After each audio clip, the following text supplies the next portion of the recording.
Well, good evening and welcome to Tucker Carlson Tonight. Today, as you doubtless heard during immigration talks, President Trump said something that almost every single person in America actually agrees with. An awful lot of immigrants come to this country from other places that aren't very nice. Those places are dangerous, they're dirty, they're corrupt, and they're poor. And that's the main reason those immigrants are trying to come here, and you would too if you live there. President Trump asked why America doesn't receive more immigrants from places you might want to visit on vacation. Why aren't we getting more people from Norway, he said, which by almost any measure, including the UN's measures, is the most developed and richest country in the world. While saying this, Trump used an expletive, and that's not surprising either, since he uses them all the time and was speaking privately. And yet, for some reason, virtually everyone in Washington, New York, and LA considered this a major, major event. Why is that? To find out, we're joined by Jose Parra. He was Latino Communications Director for Barack Obama's 2012 campaign, and he joins us in the studio. Jose, thanks for coming on. Thank you for the opportunity to talk. So I think I mean, of course, you can have a debate over what countries we ought to admit immigrants from, and I think we're kind of having that debate. But what bothers me about the explosion this afternoon is the dishonesty in it. And I'll just give you one example. Joan Walsh over on CNN, an analyst over there, was asked just a minute ago, would you rather live in Haiti or Norway? And she said with a straight face, I can't say. Now, that's lying. If we've gotten to the point where we all have to pretend that every country is exactly as nice as every other country, then we're being dishonest.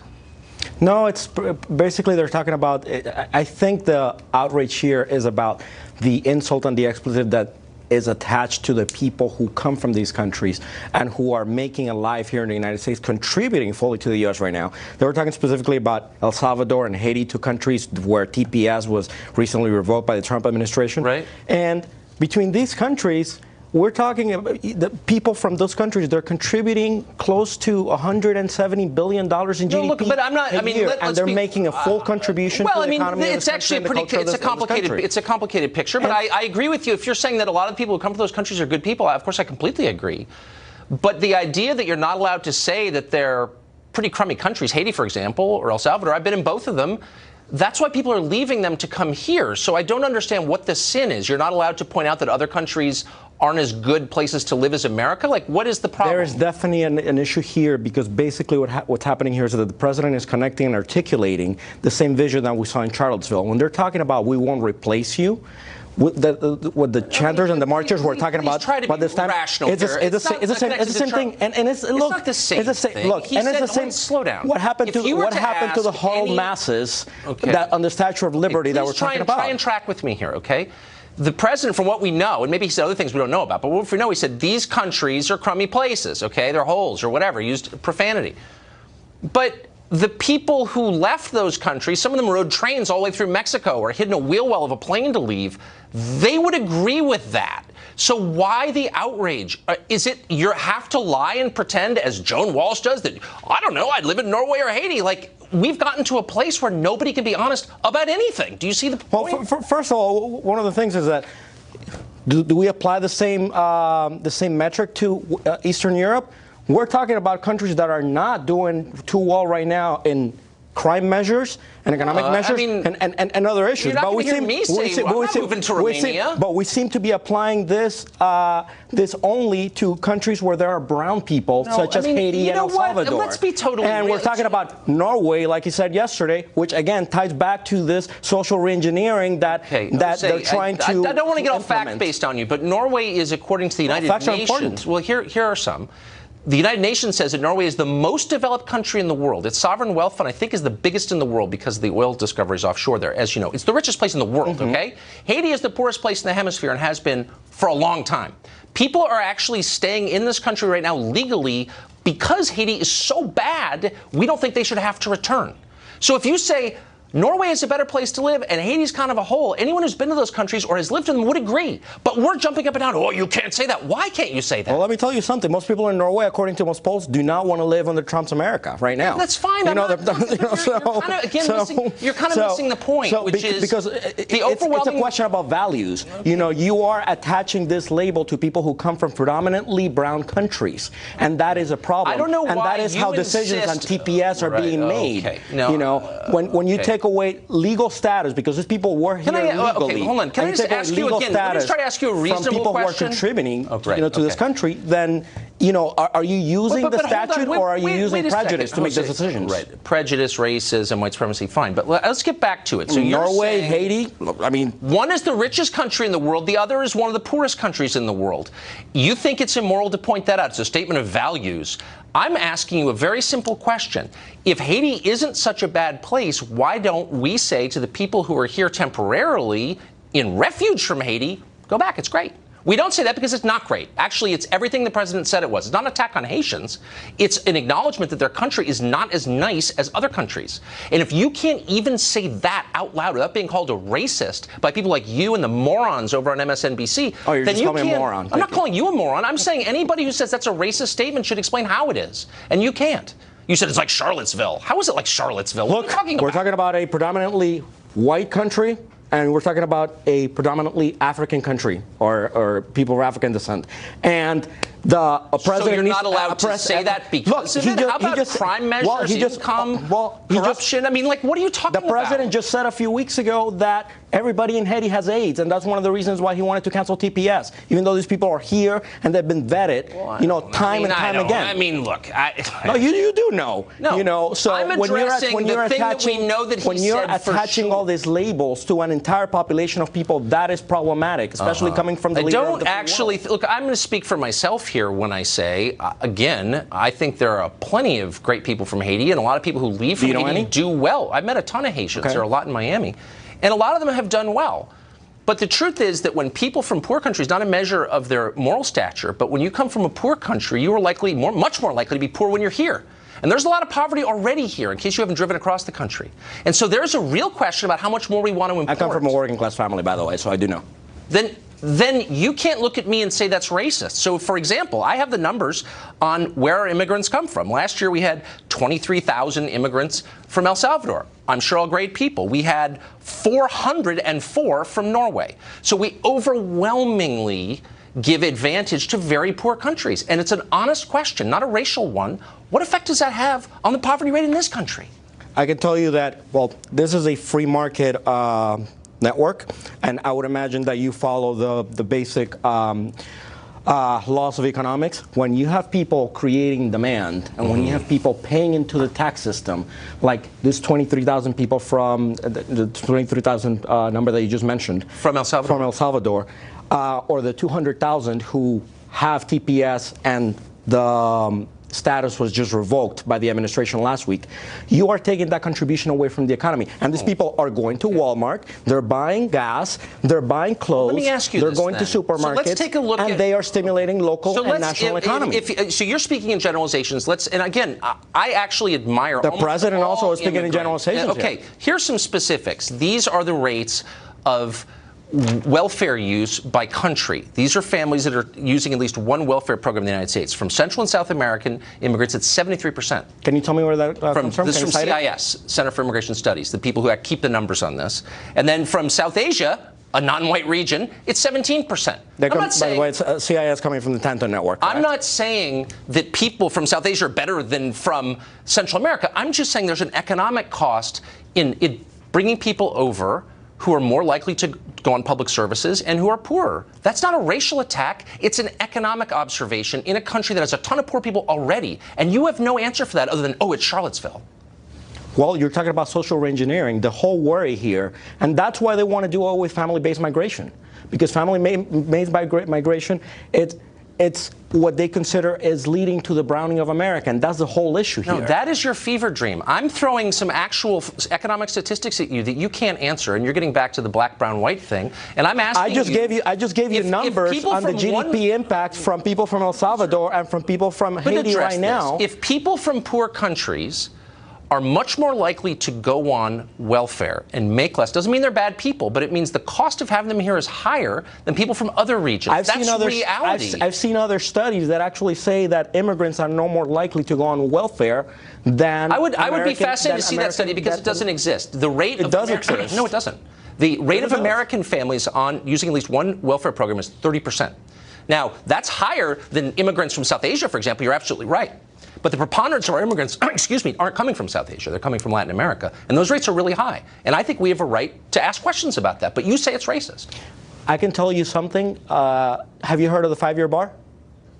I don't know what the 5-year bar is. Well, the 5-year bar is a law that Congress passed that doesn't allow an immigrant, once they regularize their status, to access welfare. So I would like to know, how is it that you're coming up with those numbers Does it when law them? Right now prevents people from using welfare? Right, yeah. Unless you're, of course, factoring things such as when you get a scholarship, when you get a scholarship or public education, and public education is actually an investment into the country. Yeah. So if you're considering that, if that's what you're factoring in, let me just welfare, ask you a question. That's really problematic. Right. Okay. So. About half of all immigrants. And you can look up the 5-year bar in the Library of Congress. But let me just speak to the reality rather than the law. The law is reality, by the way. Actually, the law is not reality. Yes, and if the law was reality, we wouldn't be having this debate right now. I could tell you right now, because I know a lot of people who are not able to access Medicare because of the 5-year bar. About half of all immigrants from El Salvador right now are living at or near the poverty line. Again, doesn't mean they're bad people. It's not an attack on them. But that's not true for immigrants from other regions of the world. Again, why is it immoral for Americans to make the calculation? What makes us more prosperous and what makes us less prosperous? Most of the people who are going to be living near the poverty line are usually because they're undocumented and they are not able to participate in the full-time economy. The people who have been regularized through a program like TPS, there's studies by construction associations around the country how they have moved to supervisory roles. They're well trained and they're producing jobs for other people. And they are generating, contributing, there are plenty of immigrants to the economy. Who are well educated and well trained. Right now, DACA students are contributing $280 billion to the GDP of the country. You don't actually know a lot about these numbers, and you're just yes, I do. Some talk show. Oh yes, I. But let me ask you a theoretical question then, so we don't get into where it comes from? Of fake numbers. Cato Institute. Right, Cato Institute. Cato Institute and Forbes magazine, which I'm sure you consider that a leftist publication. Right. Okay, let's get to a philosophical question. Do you think it's fair for American citizens who live here to decide who comes on the basis of who will potentially help our country more? In 1965, we changed the laws in this country to be closer to family-based migration because we were using quotas. We were using quotas we're using quotas now. 8 to 1 want dreamers to stay in the country. Okay, so if you're asking about how many Americans are looking for, most support DACA and to regularize the status of dreamers. If you can't answer a question, it is counterproductive just to filibuster. Is it, do you think, at least theoretically allowed for Americans to say, hold on, let me finish. Let's figure out who's most likely to add to our economy, who's most likely to assimilate. Do you think it's okay, or is that racist, like everything else that I brought up? Is that okay to ask that question, or is it racist? Immigrants do assimilate. As a matter of fact, I can tell you. Is it fair for Americans to ask that question? What's good for us? Are we allowed to ask that question, or is that racist? Who is we when you say Americans? Because right now, 86. Well, I don't know. You have to tell me who you define as Americans. How about the majority of the electorate? Well, I can tell you that 86. The latest poll that came out today says that 80% of Americans want dreamers to assimilate, including 2/3 of Republicans. So I'm sorry. We're arguing apples and oranges. No, we're not. We're arguing about immigrants. Does a country have a right to decide who comes in and who doesn't come in? Most Americans wanted immigration reform in 2013 by every poll. Because you can't. By every poll, and you guys tanked it in the House of Representatives. So it's not like you guys want to fix the system. I think our viewers can determine where you're coming from. Jose, thank you. Thank you for your time. Mark Steyn is an author, a columnist, and, by the way, an immigrant. We'll let him decide whether his homeland was any sort of hole. He joins us tonight. So, Mark, I mean, maybe I'm, misreading this. And maybe there are things the president said that I didn't hear. I'm sure there were. But from what I could hear, he was saying, look, why would we give, apparently, preference to poor countries over rich ones? And that doesn't seem like a crazy thing to say. Well, I think he's actually saying, why should we give preference to dysfunctional societies over others? And I'll say it if Jose won't. Until 50 years ago, every nation on earth, every Western nation particularly, thought it had the right to discriminate when it came to immigration among those countries and those people who would find it easier to assimilate and contribute to the country they were moving to. And if Jose Jose thinks you don't like black people or brown people, let's keep it all black. I think it's, I don't think, I agree with the president. I wish he'd formulated it more elegantly, but Haiti is a bleep hole, or whatever you want to call it. Barbados isn't. St. Kitts isn't. Grenada isn't. St. Lucia isn't. There are distinctions one can make, even within quite small groups of countries. And as to Joan Walsh refusing to say whether she'd rather move to Haiti or Norway, let's not wait for Joan. Let's just look at the existing traffic. There are immigrants all over the world who move to Norway. Nobody voluntarily moves to Haiti. Why is that? Because it's a dysfunctional society, and so are many of the others from which America's present ludicrous immigration system takes newcomers from. So here's my question. So China is the most aggressive colonial power in the world right now, and it's investing all over Africa and all over Latin America and all over the Caribbean, spending $30 billion in Haiti, for example. There's no pressure from Joan Walsh or the American left for the Chinese to absorb immigration from any of those regions at all. They're not denounced as racist for keeping their borders totally closed to everybody. Why is that, I wonder?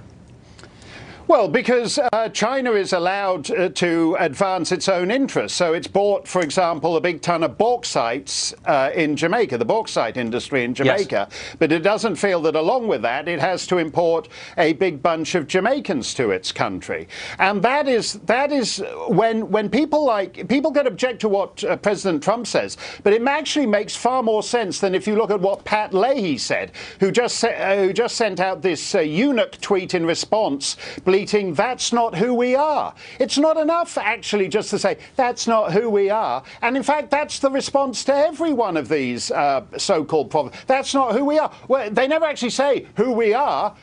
They just say, "That's not who we are." And who we are seems to be devolving down into the people who say, "That's not who we are." Everybody else, China, Haiti, Norway, is allowed to be who we are and act as a nation in its own national interests, including on immigration policy.